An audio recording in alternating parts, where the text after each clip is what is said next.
What's up, guys? Welcome back to Jedi Jive. My name is Mike, and joining us again is Jenny. Hi, kitty cats.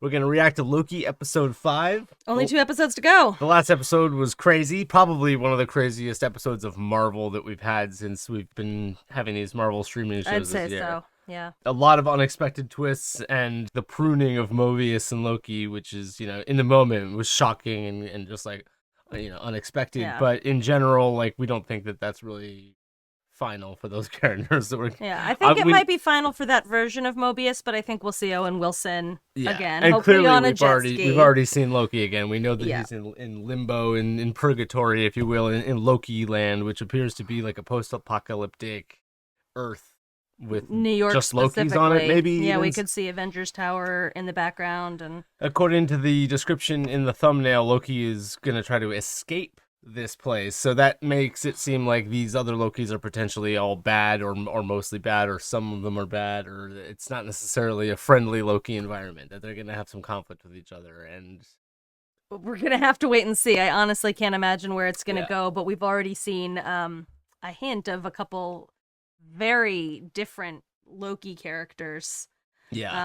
We had a literal alligator with a Loki, so we know that like either a Loki has been transmutated into an alligator, or was shape-shifting at the time he was taken, or he can literally be an alligator. Or like literally Asgard is in Florida in his universe. So, and then there's Richard E. Grant, like the old original comic book looking Loki, which is awesome. It reminded me of WandaVision and how they had those Halloween costumes. They brought out like the original classic look. So that's awesome just to get that. And obviously Richard E. Grant is a fun actor that's gonna make this character cool. So I can't wait for that. And the kid Loki, and then I think they call it Boastful Loki, was the black Loki. Yeah. So we got all types of Loki variants. We're gonna have a nice little Loki interaction in this episode. And hopefully we'll see a few other versions of Loki played by Tom Hiddleston as well. Give him a chance to flex those acting chops a bit more. Yeah. So. And I don't know if we're just gonna get this, because that's what's in the description, or if we're also gonna get to follow up with what happened with Sylvie and Ravonna Renslayer and how she was and B-15. Like, tell me everything. So we want to know too. Lots of ground to cover. Let's dive in. Let's dive right in. Before the TVA came along. Prune him. Somebody was saying, wouldn't it be amazing if Mobius is a Silver Surfer variant, only he's like on a jet ski? This is some conspiracy theorizing that is too much for me. All right, so we are back at the TVA here. This cinematography indicating that their world has been thrown upside down. Yeah, it's a good metaphorically. Good call. We're back on the super secret Brazil elevator that takes us to the Timekeeper suite. With hourglass designs all over it. Yep. Which are also kind of like infinity signs with flat tops. Yep. What is this place? Where are we? Who are you? This is the void. That's Eliath. And we're his lunch. Come on. Good grief. What? He's like the time eater guy, presumably? Like you get pruned and he eats you out of time? Who's really behind the TVA? I'm as in the dark as you are. You are not, bitch. When we prune a branched reality, it's impossible to destroy all its matter. So we move it to a place on the timeline. This where is it exactly what we're won't talking. Thermodynamics. Yes. Basically, the branch timeline isn't reset. It's transferred to where? A void at the end of time. Nothing ever comes back from there. I can help you if you trust me. No.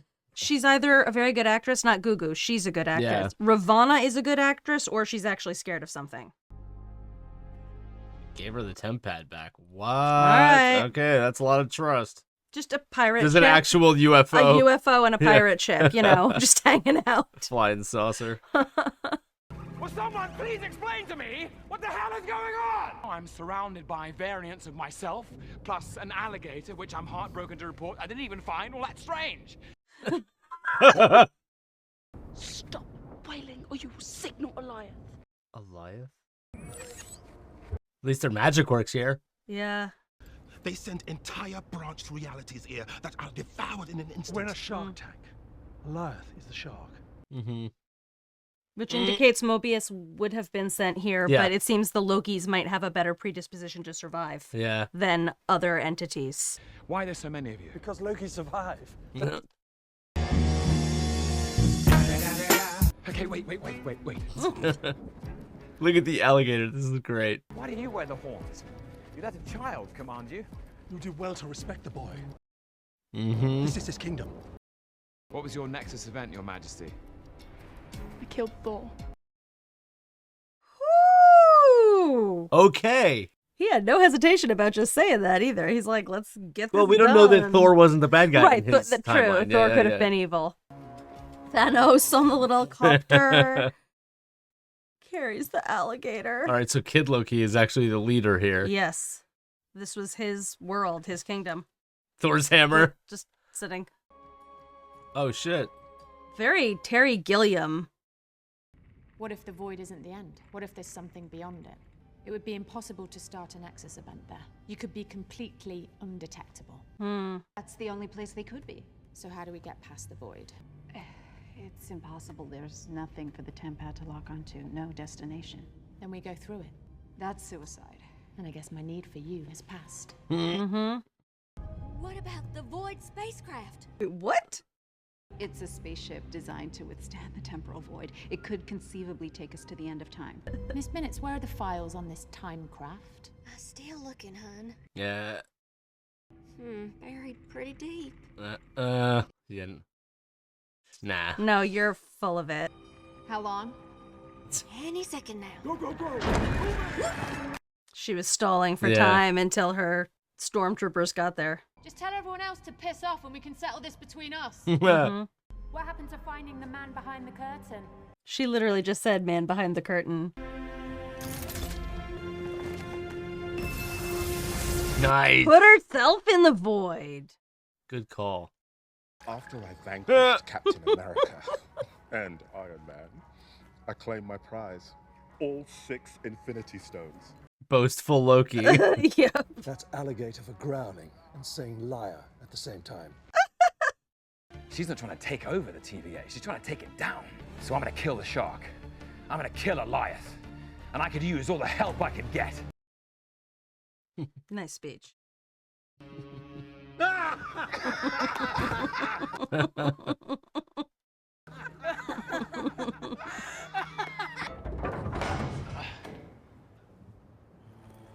Wow. Hello. Oh boy. Okay, that was an entirely different Loki. This is a nightmare.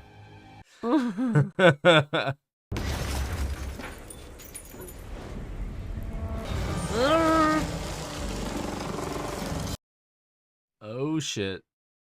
Fast.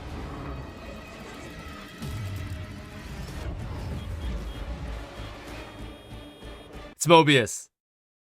We've seen him driving a car in the trailer. Oh shit. Get in! It's a pizza delivery. It's a car. Can you shut the door? We still got Yes! All right. I really didn't think we'd see him again. I'm so happy. All right. It's not a jet ski, but hey. There's the Sphinx. So And weird. Stonehenge, it looks like. Yeah, everything has collided. I betrayed you, and now I'm king. About that. You can't be serious. Come on. What did you expect? How about this one? My army, my throne. About that. Beef-witted, half-faced scrubs? Why the hell is there an alligator in here?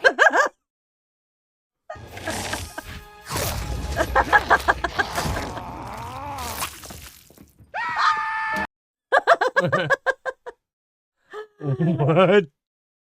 Oh, my he God, ran what to- is happening he right ran now? to his boy. It just ate his hand.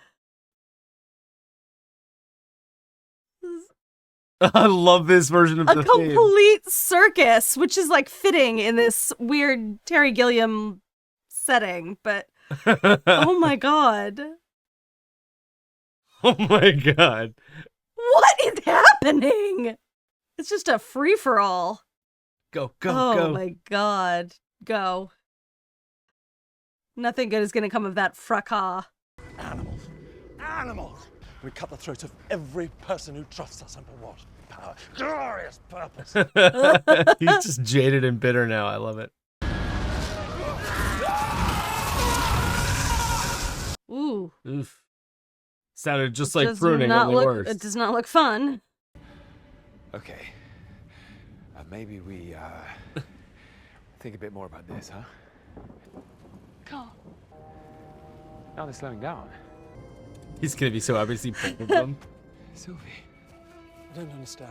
Is he a coward or was he being brave? Mobius. How did you... We thought you could do with some backup. I guess he understood the implication of that. Us as a child, us in the future, and us as an alligator. Yes, we're gonna kill a Goliath. Oh my god, that was your plan. Yeah. And you all went along with it. I was having my doubts. I'm team alligator. How do we get past the guard dog? I'm going to enchant it. So you do to Kerberos in the underworld, you put it to sleep so that you can pass by. Yep. You had a link with the variant. I want you to tell me what drives her. Revenge drives her. Killing the timekeepers. But they turned out to be fake in case you forgot. So she'll be searching for whomever created them.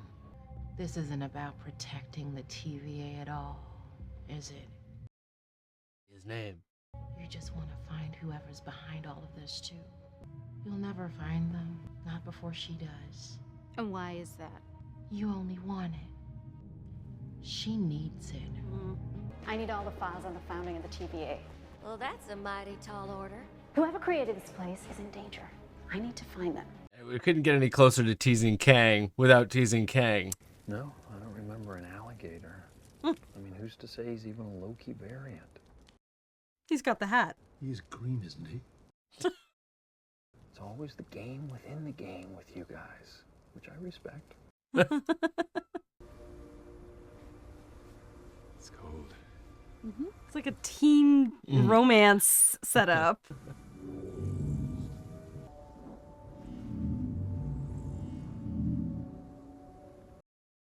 Subtle. That was the old reach your arms slowly over. How do I know that in the final moments you won't betray me? I betrayed everyone who ever loved me. I know what I did, and I know why I did it. And that's not who I am anymore. What will you do when this is all over? I don't know. I don't know either. Maybe we could figure it out Together. together. So cheesy, I can't handle it.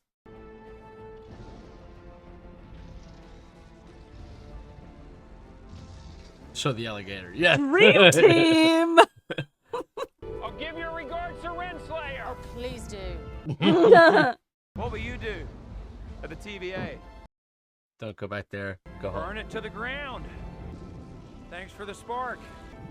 See you later, Loki. Come on. Bring brothers it in don't for shake. the real thing, Brothers got a buddy. Thank you, my friend. You're my favorite.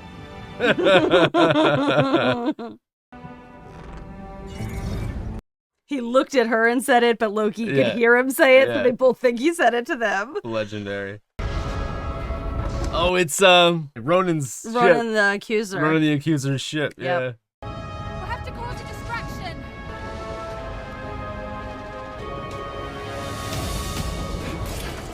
Come and get me! Nice.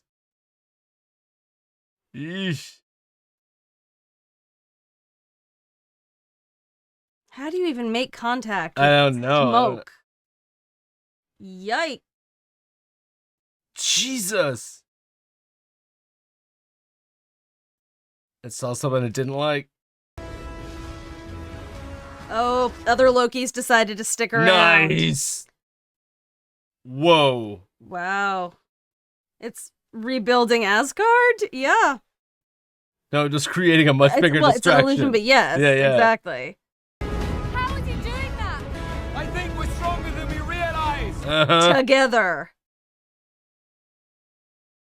Stronger together.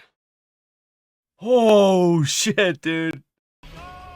Legendary, That dude. is no mean trick. Like, fairly impressed That with was that awesome. one. What are you doing? Testing Mobius's theory.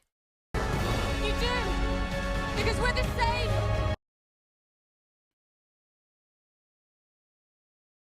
Nice. You can't hold it any longer. Come on, Loki. Yes. That's right. Work that enchantment magic. He is spent. Oh, my God, is it gonna get him? That reminded me of Wanda's little bubble there for a Yeah, second. for real. Yes. Yes. What a legend. He is. Oh, No, that's what he wanted, man. went out with He a bang. enjoyed going out He like went that, out with yeah. a bang. He's been around a long time, he Yeah. said. Yes. Booyah. Now what? Yeah. Like the Red Sea parting. Yeah. Kang's house. His summer cottage. Yeah. Into the unknown. No, there's actually, it looks like there's like a spaceship. So it looks like it's occupied. I have to admit, this wasn't my favorite episode. Oh, really? I really enjoyed it. I mean, there were definitely some hot moments and things that made both of us laugh. I felt like there were talents that went wasted. Oh, you think? Yeah. I mean, first of all, they had the prodigious talent of Richard E. Grant, Mm-hmm. who, that guy is just such an unpredictable... I love what he did in the end there. He did. That was a good ending, but That was awesome. he's such a, like, bold, risk-taking, unpredictable actor. He Yeah. almost seems unmoored sometimes on screen, like it's dangerous. You don't know what's going to happen Sure, when and they he's just kinda used him in a mostly for scene. comedy here. And they used him Yeah. mostly for like broad comedy, and he had a good Yeah. ending. Like for that character, that was a great way to go out. Yeah. Loved the Loved it. Loved villainous it. laugh at the end, but I felt like if you have Richard E. Grant, you could do more with him than that. I also kind of wished they'd done more with Tom Hiddleston. We got like a brief look at, President Loki with his sort of deep voice or whatever he did, but I felt like there was so much opportunity without making a gimmick of it. There was some opportunity to use more of the, again, like prodigious classical talents that we know Tom Hiddleston has, and I kind of wished they'd availed themselves of that opportunity, because it was an action-packed episode, but it wasn't quite as plot-heavy as the one we saw last week. So we know that they can fit a lot of plot into one episode, and I kind of wished we'd seen some more. Yeah, I mean, I get where you're coming from. I, in general, really enjoyed this episode. So usually you and I are pretty on the same page with this. But I wouldn't say it was my favorite, but I definitely really enjoyed this episode. I thought it was I mean, I'm not gonna say I didn't like it. There's really heavy on the comedy, and definitely said there Yeah. was definitely a lot of moments when we were laughing, and that was noticeable. And obviously, like we kind of like theorized that Mobius was gonna be okay, Right. but he came right back, and it was great seeing Mobius. Yeah. Like, and it wasn't like we were kind of theorizing that, like, oh, that maybe this version of Mobius, like that was a final I actually pruning, didn't think we were gonna see this version but of him that was again. our Mobius. That was So the same that was one, like a and nice resolution. in theory, he went back to the TVA, right? Just In then. theory, we don't know if that's true or not. I think we both He agree. might have gone back to the 90s. Yeah, I we'd rather mean, see him, like you I want said, him to get on a jet Loki ski will- and ride off into the sunset. Yeah. So we don't know yet for sure where he went. And we know that there are still a bunch of Lokis in that bunker who are in the process of killing each other, but like some of them might survive. We've got Loki and Sylvie and Kid Loki and Alligator Loki. Yeah. Right? Who are still around, presumably. By the way, Team Alligator Loki all the way. He is 100% the best Loki. At one point, they're like, "How do you even know that's a Loki?" And they're like, "He's green. He's green. He's got the hat." There you have it. If He you're has green, survived if you're green, this you're long. Loki. That was such an endearing... It's literally an alligator, but it was the most endearing character. Yeah. It was so cute. I loved it. And the whole, like, Ravonna Renslayer is obviously so shifty. Like, there was a minute there where, like, she even had Sylvie fooled, where it was Yeah. like, oh, maybe she's actually giving her the information she wants. But she was just stalling her, and I felt similar... then she went into the cell with B-15, and Yeah. was clearly like, all right, now she's still so sketchy and shifty, and Yeah. Although maybe she was in the dark still about like the nature of the timekeepers. I have to admit that I'm unclear about how much she She's actually still does drinking the Kool-Aid, know. though, either like, way. it's clear that she has some genuine nervousness and fear Yeah. about whoever is really pulling the strings, whether it is Kang or whoever is really behind the TVA. But I'm actually not positive if she knows who that is and is lying about it, or if she really doesn't and is scared to find out. I think she's aware of more than she's letting on, but I'm not sure like how far her knowledge actually goes. Well, according to her, like, well, Eliath was like gatekeeping the end of time right there to like, you know, beyond, and there was an actual building there, and like I said, you could see some spaceships, so it's like that area beyond time is occupied, and we'll find out next week, I like suppose. the realm actually, of the man behind the curtain. Yeah. And it was interesting the way the green, of course, is also a Wizard of Oz reference subtly, but the way that the smoke, like the green smoke literally parted. And in a way it was like, you know, Moses parting the Red Sea, but it was also to me like the curtain was being drawn. So the real truth was being revealed behind there. An actual curtain. An actual curtain. There's also like this is a Greek mythology reference, but Cerberus or Cerberus, the dog who guards the gates of the underworld. You have to enchant it. It's three-headed, and you have to enchant it to put it Harry to sleep. Potter, there's that whole right. They did that in right. So that's like an old sort of mythological tradition that they were availing themselves of there. And then another thing we got more of in this episode was Miss Minutes. I find it interesting that like when Loki asked her like, "Are you like real or are you just, you know?" And she was like, you know, she didn't really specify. She was like the Microsoft paperclip. She's like this digital assistant. She's Cortana. But technically, if she's like a computer, then like, and Ravona's like, "Give me the files on like everything on the beginning of time," and Miss Minutes is just sort of coyly like, that might take a while. take a Yeah. But like if she's like a computer, she theoretically like knows this stuff. She just has to like give the files to Ravona. So like I Miss Minutes to me is still potentially like a sketchy, like she's not to be trusted. Once there might again, be more Tara than meets the eye Strong, there. who voices that character, has said that there's more we're going to find out. So I agree. I think there's potentially more to that little cute avatar than we know. She's acting all, like I said, she's all coyly sort of like, oh, the files or whatever. But I think she definitely knows the sinister background so that of she's like a everything. very good lieutenant, like a good secretary who doesn't let you into the office if you don't have an appointment. You know, but like on a huge scale. The setting in this bunker I was enjoying. I'm sure there are a million little Easter eggs in there. It was a very, very Terry Gilliam-like set. It was so reminiscent to me of like a Terry Gilliam movie. But there were little things in there, like there was a Polybius video game. I can't even remember what show this was in, but it's a show I just watched recently where that was a video game that was sentient and killing people. Oh, geez. Okay. And then there was like this Santa's throne with the candy canes. They were drinking a Roxxon branded beverage. There was this weird like Jack and the Beanstalk thing. Or like there was all kinds of interesting stuff in there. Outdoors too, like we pointed out. There was there was a Sphinx. There was like Ronan's ship. There was the Brooklyn Bridge. There was like the remnants of Manhattan. Little Easter eggs everywhere. Stonehenge. There were just like all kinds of things. At first, people were like, "Oh, this is like post-apocalyptic New York," but it's like, no, that was just New York that landed. Right, they were this just place. in that spot. All of New York got pruned and landed here. The ship. I don't know if that was maybe a Philadelphia experiment reference. The ship that allegedly disappeared. Yeah, I heard somebody specify it. It's a specific but I'm ship, sure but that the USS Eldridge is a real ship that must have disappeared at some point. Maybe it's a Bermuda Triangle thing. Like I'm sure it's a real ship that if we Google it, we can figure it out. So it would be really interesting actually to go back with an eye to all of those little bits of scenery and see what all is sort of some peppered in people there will be being breaking this down referenced. and finding all those Easter eggs. Because this episode visually was a feast. It was just like a circus of whatever they could throw in there, and it was a visually appealing wasteland. You know? So yeah, I don't know.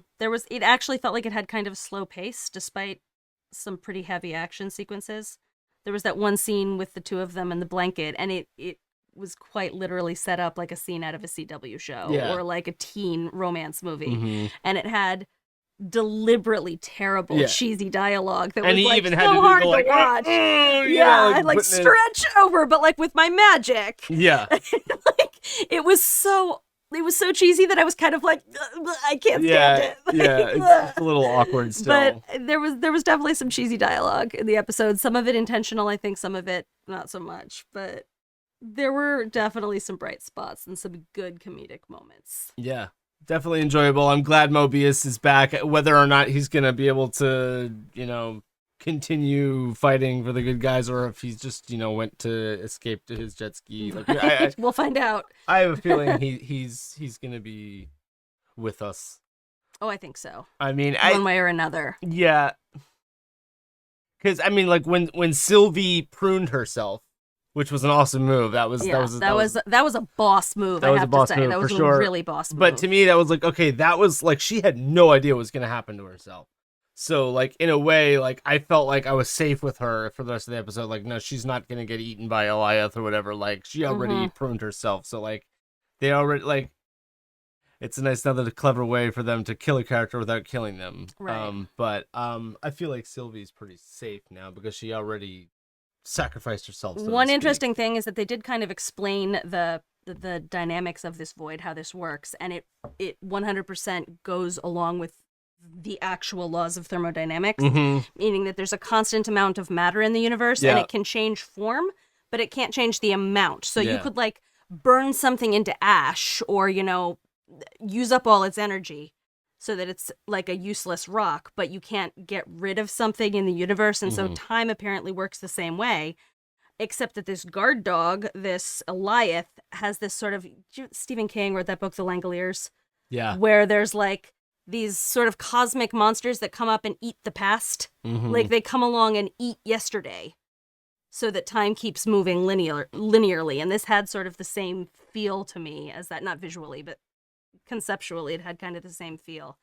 So that was sort of an interesting philosophical thing they did this week. Yeah, boastful Loki saying like, "Oh, boastful. I killed Thor and Captain America and took all the Infinity Stones," and like all the other Lokis were like, "He's just lying." Like, See, even when he knows, everybody knows he's lying. Like Loki, that version of Loki is still and I keep coming back to this really stupid Captain Planet reference, but they absolutely did have to like test Mobius's theory, grab hands, by our powers combined, and like stop the thing. Also, great callback to the Lamentis episode where he was kind of quizzing her about how enchantment works. Yeah. And she explained it to him. I have to make physical contact and like access a memory. Yeah. And so at this point, this is the first time he's used that trick. This is new magic for him. Yeah. Well, but that like was she gives him strength. They give each other strength. And so there was this whole, very cheesy, very on the nose, but this idea that like we're stronger together. Yeah. And we're the best of ourselves when we allow all of ourselves to the table. Whether that's like literally more than one self, or whether it's like being your whole self. You're strongest when you have like all of your wits about you, or like you allow everything that you are to be. That was cool. Yeah, and not just that, but also that like when which for me was the coolest moment of the episode, Richard E. Grant and making the entirety of Asgard appear. And God, that was also a boss move. Loki and Sylvie are like, I guess we're more powerful than we realized, as in like. Yeah, so that was like the most legendary thing we've ever seen a Loki do. The we pronoun was so important there. There was this, this idea that there's a predominance of Lokis as opposed to anybody else in this wasteland because Lokis tend to survive. Yeah. That's what they do. They survive. And each of them individually is just trying to survive. Like, boastful Loki had made a deal with President Loki for his own benefit because he's just trying to do his best to survive. But the idea that we are stronger together, this thing that like he classic Loki, Richard E. Grant, he had lived a long time. He referenced that. He was sort of old and bitter and jaded. Like, I've been around here doing this. This is not... There was actually a line where it was like, you don't live, you just exist, or you just survive, or whatever that line was. So this was probably like the most excitement or the most, fulfilling thing he's had in his long life in this wasteland. And he personally went out with a bang, but it was also this sort of thing that like ants and bees do. You sacrifice yourself for the colony. That there is no individual. Yeah, but there's only... he's literally like glorious purpose. Right. But it's not just his glorious purpose, it's their glorious purpose. Yeah. It's the glorious purpose of saving the world. And it's this there is no I, there's only we, there's only the greater good. You know, you don't think for the organism, you think for the community. Yeah. So just a different idea. Like, again, we have this in nature. We have seen like ants and bees who don't have any sense of personhood outside the collective. And so this was sort of like a really beautiful translation of that idea into story.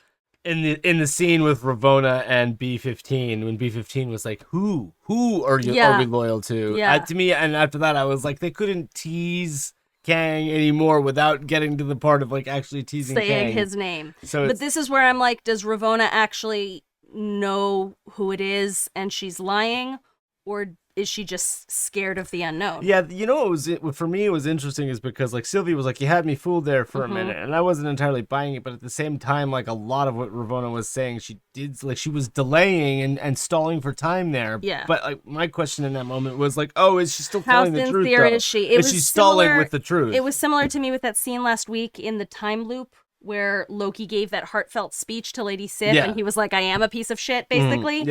And there was, to me, true I was and like, it was true and a lie at the same time. Yeah. He was trying not to get kicked in the nuts again, but he had to say something true. Well, you know what? To some that, degree, you we know that Ravonna was telling the truth because, like, she pruned herself, or Sylvie pruned herself, and then ended up where Ravonna said that they ended up. Right. So she was telling her the truth. But this is you always hear that phrase: the best lies are the ones closest to the truth. Yeah. So I think it's really hard to trust anything that woman says at this point. Yeah. Boy who cried wolf. You'd be stupid to trust anything she says. Yeah. But at the same time, I think she is lying comes very naturally to her at this point, and I think her lies are very effective, and they are peppered with aspects of truth, which is what makes them believable and what makes her so inscrutable. Yeah. At the same time. Yeah. Oh man, crazy. So guys, we have one more episode left, which seems crazy. I feel like it's already set up perfectly for this to be a multi-season show. And we're probably going to have some sort of big cliffhanger. Yeah, this really feels like it's just getting started. And to some degree, that like Eliath scene there felt very like that would be like in the finale of like most shows or whatever. But one more episode, and it feels like we're just getting started. So I can't see this not going to multiple seasons at this point. Absolutely. Unless you have like some 2-hour finale, which I don't believe it's going to be. But you said this wasn't your favorite episode. I said that I actually really enjoyed this episode, so we're a little divided on that. But in general, it was a good episode, and we're still really enjoying it. Me saying it's not my favorite is in the context of a show that I really like. So I still think there's a lot of great stuff in here. Man, crazy, guys. Let us know what you thought about this in the comments below. If you want to see a fully unedited reaction, we'll put one up on patreon.com/JediJive. If you haven't been to the Jedi Jive Discord, I'll put a link to that in the description below. Don't forget to leave a thumbs up, leave a comment, subscribe, hit that notification bell. We'll see you in the next one. Bye, guys. Bye, guys.